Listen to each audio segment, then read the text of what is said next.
Tapi karena takut ketahuan Umemiya, Sugishita pun mengulurkan tangannya terlebih dahulu. Entah kenapa Sakura kebanyakan mikir dan jadi kelamaan untuk bersalaman.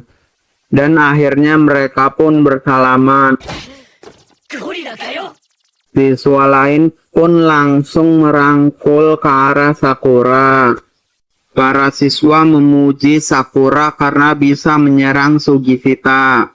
Sakura pun berkata dalam hati, sejak datang ke kota ini selalu seperti ini. Tiba-tiba ada yang memasuki kelas dan meminta semua murid untuk keluar.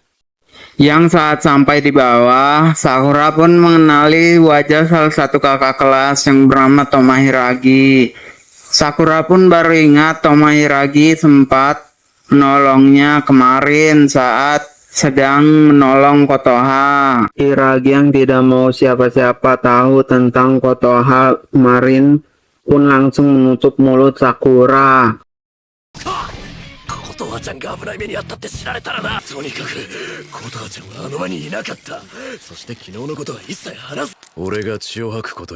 Mirai pun memberitahu Sakura, Tomohiragi adalah salah satu dari 4 raja surgawi, yaitu tangan kanan Umemiya. Masing-masing dari 4 raja ini mewakili dari setiap kelas di satu angkatan. Nama Raja Surgawi sendiri diambil dari penamaan Raja Langit, yaitu Tamon, Jikoku, Jozo, dan Komoku. Hiragi pun menyuruh mereka untuk membuat kelompok 5 orang. Masing-masing kelompok harus memiliki 1 kakak kelas. Hiragi pun menyuruh mereka untuk mengikutinya. Dan ternyata mereka pergi berpatroli. Hiragi menjelaskan bahwa dirinya disuruh Memiya untuk mengawasi Sakura dan Sugishita. Dan karena itu, Hiragi sengaja menyatukan mereka di dalam kelompok yang sama agar bisa mengawasinya. Dan bahkan Hiragi pun sudah tahu kalau Sakura dan Sugishita baku hantam di dalam kelas. Menurut Sakura, ini bukan patroli. Seharusnya mereka mencari geng yang membuat kerusuhan dan langsung menghajarnya. Hiragi berkata, itu namanya adalah menyerang. Dengan jalan-jalan seperti ini juga ada gunanya. Ini membuat geng kecil jadi takut untuk menyerang. Sakura pun menjadi bosan karena patroli ini tidak ada pergelutannya.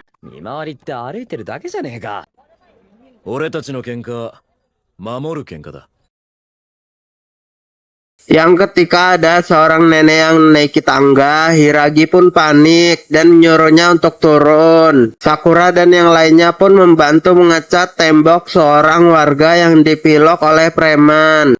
Dan katanya ini juga termasuk ke dalam pekerjaan Bofurin, membantu warga kota. Saat sudah selesai, mereka pun dikasih kue sebagai imbalannya. Mereka kemudian melanjutkan jalan dan sambil makan kue.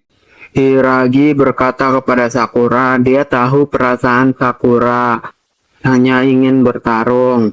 Karena Hiragi dulu juga seperti itu. Tapi bisa membantu banyak orang dan ngobrol rasanya juga menyenangkan. Sakura dan yang lainnya pun sampai di terowongan. Di terowongan itu ada gambar lambang geng lain yang berada di sana. Sakura pun malah menghina gambar yang ada di terowongan itu. Mirai berkata, jangan ngomong begitu. Ternyata ini adalah batas wilayah antara Bofurin dengan kelompok lain. Sama seperti hukum di tiap negara, hukum Bofurin tidak berlaku di sana. Nama gengnya yang menghuni sisi lain adalah Sisi Toren, yang meyakini kekuatan adalah segalanya. Sakura yang mendengar itu pun menjadi bersemangat. Tiba-tiba dari terowongan itu ada seorang anak SMP dari Furin yang dikejar-kejar oleh kelompok sisi Toren. Hiragi pun menyuruhnya untuk cepat ke sini karena dia masih berada di wilayah musuh. Saat ingin sampai, sialnya anak itu malah terjatuh. Hiragi pun tak bisa langsung menolongnya karena dia masih berada di wilayah sisi Toren. Sakura dan Sugishita pun melompat dan menendang anak sisi Toren. Sakura berkata, biar sisanya aku yang mengurusnya. Anak-anak sisi Toren bukannya menolong rekannya, tetapi mereka malah mengejeknya. Sakura pun hanya bisa terdiam melihatnya. Tak lama mereka kedatangan wakil sisi Toren. Hiragi pun panik melihat yang datang. Ternyata itu adalah wakil sisi Toren, Togamejo. Togame pun bingung kenapa ada murid Furin. Hiragi pun mau tak mau masuk ke wilayah sisi Toren untuk menjelaskan masalahnya. Ternyata Togame sudah mengenal Hiragi dan dapat menerima alasannya. Tak lama, orang yang barusan dihajar pun bangun kembali dan orang itu langsung marah-marah. Togame pun langsung memukulnya hingga orang itu tak sadarkan diri. Togame bahkan langsung melepaskan seragam sisi Toren dari badan orang itu.